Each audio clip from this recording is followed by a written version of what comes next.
Hello, it's Tim Wotton. That's Cotton with the W. Welcome to episode 2 of The Gift. It's my new podcast. It focuses on the power of the mind and presence to overcome life and health challenges, bringing more resilience, calm, and joy. This episode is sharing my own personal testimony, how I came to a point in my life where actually living every single day like it was my last seemed like my best bet. I'm going to tell you 3 things. I'm going to tell you about my life and battle with surviving cystic fibrosis, what I do every single day of my 48 years. Give you an insight into what that looks like. I'm also going to share with you a massive moment in my life 5 years ago where I needed to have a new strategy, which opened up into point 3 about what I learned from this life event, which can help you as well. So cystic fibrosis is my condition. I also have type 1 diabetes as a side effect. At last, I've got a condition someone's heard of. I joke, diabetes is my reward for staying alive with cystic fibrosis. Not much of a joke, but got to try and stay above things. So cystic fibrosis is protein deficiency. It's genetic. I had it since birth. And there is a multitude of medication I need every day, from tablets, about 40 of them, to nebulizers, to inhalers, to the injections for the diabetes, physiotherapy, to stay relatively healthy, to have health that most people listening would despise, certainly my lung function. Just a day in the life, hopefully you can see this, is a snapshot of what I go through every day without fail. This is my day in the life from morning through to bedtime. It always feels, because people die young with cystic fibrosis, that if my life's always been held in an hourglass and my grains of sand are going out quicker. I've always felt that. The cover of my book, How Have I Cheated Death, has a picture of an hourglass, so it's pivotal in my life. I like lots of sport, particularly boxing, not everyone's favorite, but I see fighting chronic conditions like cystic fibrosis, and listeners will have other ailments or life challenges. It's like being in a boxing fight. Every single day, I am taking punches from this vicious illness that is relentless. It's trying everything it can to finish me off every single day. And quite a few days, I'm backed up in the corner. And for most of my life, all I was doing my medication, fighting it physically, and just basically shipping punishment without ever looking at potential ways to trade back, throw punches back, metaphorically, to be in a different footing. Because every single day I've got to get back in that ring with this condition. There's no day off with cystic fibrosis. There's no remission. It's just relentless, and so I've got to be as well. So it does feel like a perpetual fight I'm in.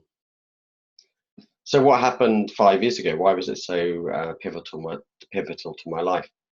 I work in communications. I do internal PR, external comms for oil and gas companies.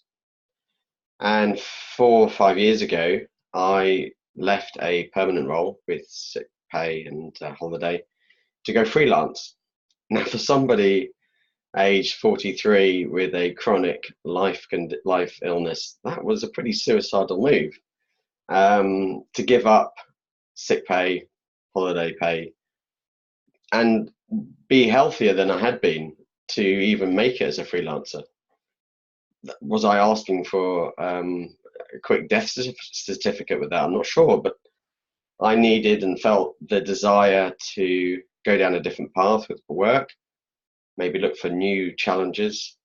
My whole life has been uncertain, and freelancing is uncertainty, and I embrace it. Not always easy. Trust me, it's really quite tricky at times when you don't know when your next piece of work's coming. But maybe I'm just more used to uncertainty than most, and listeners with life and health challenges probably understand what I'm saying with that. But I went freelance, but I needed a different game plan. I think if I'd done what I'd always done before then, I would have come unstuck and I wouldn't have been healthy enough to freelance. I started reading a lot, read a lot of books about mindfulness, about being more present. Eckhart Tolle's book, The Power of Now, being one. I spoke to authors. It's amazing. I reached out to them. They responded. Bernie Siegel, not the bird flying in the air, but Siegel, American oncologist and author of a book, Love, Medicine and Miracles. Spoke to him on Skype. Brilliant conversation. Started learning a lot about the power of the mind. If physically there weren't any new drugs for me, and I was still doing as much sport as I could, but I needed something else, maybe the mind was where I could go from good to great. Because I was always shaken, not stirred by my conditions, but I knew that I needed to go to a different layer, a different level of power. So I did a lot of reading, spoke to a lot of people, and transitioning into my third part of this episode, this is what I learned. It's not all about me. We all suffer. Everyone has a cross to bear. The majority of people that you know, that I know, have to deal with suffering. They don't lead a charmed life.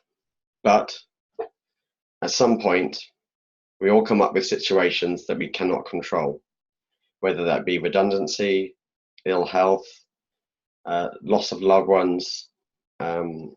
It's going to happen to all of us. And at that point, we need a different strategy.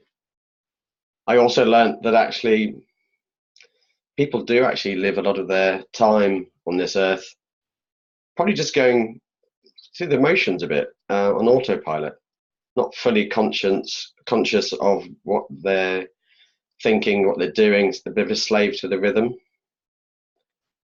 They think about the past a lot, worry too much about the future, and really struggle to hone in on what it is to be more present, even almost fearful about present moments. And maybe they struggle to enjoy the good moments more than they ought to because they're searching for the next good thing too soon. So they're taking life and health for granted in some respect. Bucket lists, this is something that a lot of people gravitate towards, massive events they spent quite a bit of money on, travel, bungee jumping, whatever it may be. Often that bucket list item only lasts a fleeting amount of time. And it always amazed me, actually, there are thousands of moments, beautiful things that don't cost a thing, that are just visible every day if we just have our eyes open to them, that actually are a lot more fulfilling. In Bronnie Ware's book, the 5 regrets of people dying, she references that people regret not taking time to enjoy the small things in life. And I really concur with that. Another thing I learned, which is super important, life is fragile. It is short. We don't know when it's going to come to an end. All of our clocks are ticking. Life is impermanent. The gift that I'm going to share with you all during my podcast and via my guests can help us all. By accepting your mortality, it actually allows me to be more present, to be more conscious, to use my mind in a different way. That brings me a lot more resilience, calm, and joy. It's having resilience when the tough moments happen and not panicking, because you already have a set of habits every day that make you feel more serene and set and appreciative. But also, as I referenced earlier, when there's some lovely joyful moments, you really bathe in that moment, and that feels more, it even makes that moment more than it ought to be. And then if you can join up those moments in any day, that then makes a perfect day, something I aspire to having as much as I can. Now, the gift, one of the most amazing things about the gift, it's within us all. You can access it anytime you want, and it's free. There's not much life in free, but the gift is free. It's the most important present you can ever give yourself. My testimony of understanding the gift, and I'm on a journey with it. Do not think for 1 minute that I understand it all, but I am learning more. I'm showing what I know. Through my guests, I will learn more, and we can all learn together. But I live in the moment, and we are human beings. We're not human doings. People spend a lot of their time just doing, but actually it's important to just be. That's the stillness, the meditation side of it, to be more drenched in the moment. So I went to more being than just doing. Everyone's got their to-do lists. I have a no-feel do list every day. What do I want to know? What do I want to feel? Makes me feel really alive. And then what do I want to do? This understanding of the gift was a turning point in my life. Absolutely fundamental change in how I viewed myself, how I wanted to set myself out every day. And trust me, I don't just pull this gift out when some bad news has come my way or my health's really bad. I do this every single day. It's like fixing a roof while the sun is shining, so that when anything bad does happen to you, you've already got patterns in place. You've got your habits formed. So you just go, okay, that's a tricky moment. Take time, be more mindful, be more present. And actually, you already have ways to deal with that challenge and that problem that may not have existed before. And despite how bad it is, you can find moments each day that you love. So examples of the way, I'm not going to go into much detail because we're going to expand on them during this podcast, but the ways that I've been drenched in the moment are meditation, but not long haul meditation that people find a bit scary and don't know where to begin. There's lots of evidence that actually 1 to 2 minutes of following your breath from your diaphragm out of your mouth. And as I said, I'll be showing more ways that I have found that to be helpful. Meditation every day, even if it's just once in the morning, set your stall out, or if there's a tricky moment mid-afternoon at work, trust me, you'll be more productive after you've done the meditation. I anchor myself via nature. I get a view, go outside. I try not to do it stuck at my desk. So other things I do really build my gratitude. Say in my head every day in the morning what I'm appreciative for. Also have lots of positive affirmations, what I'm really looking forward to have. I dictate to my body the health it's going to have rather than wait for cystic fibrosis and diabetes to dictate to me. And I do that, and I bookend the everyday with these affirmations and the gratitude. So in the morning, in the bathroom, it's still time with me, no radio on. You need to be thinking and be clear. And when it's still at night before I go into bed, bookend the day with my gratitude and affirmations. And as per the subject of this podcast, I live every single day like it could be my last.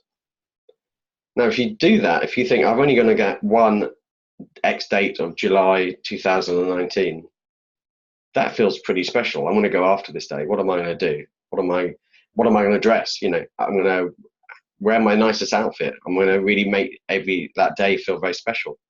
Then, like Groundhog Day, you wake up and go, right, this next day is pretty special as well. And that way, despite the hardships that I endure every single day, I still find most days extremely enjoyable, and they feel like an event. So those are the three things I wanted to share. I also learned this quote. It's either accredited to William Shakespeare or Picasso. I'm not sure, and the internet can't tell me which one, but it's one or the other. The meaning of life is to find your gift. The purpose of life is to give it away. This is my gift, and I'm sharing it with you. And every single podcast, I'm going to share a gift with you, my own quote or gift. And I'll also be asking my guests on my show to be sharing gifts with you. And my gift is every day could be your last, but could also be your best day by using the gift to have more resilience, calm, and joy, and find moments worth living for. I'd love to hear from you. I am on Facebook, I am on Twitter, I'm on Instagram as my name, Tim Wotton. And give me feedback, but also let me know if there's any guests that you think would be tailor-made, ideal to be on my show. Hey, thanks for your time. I hope you got something from this, and hear from you soon. God bless.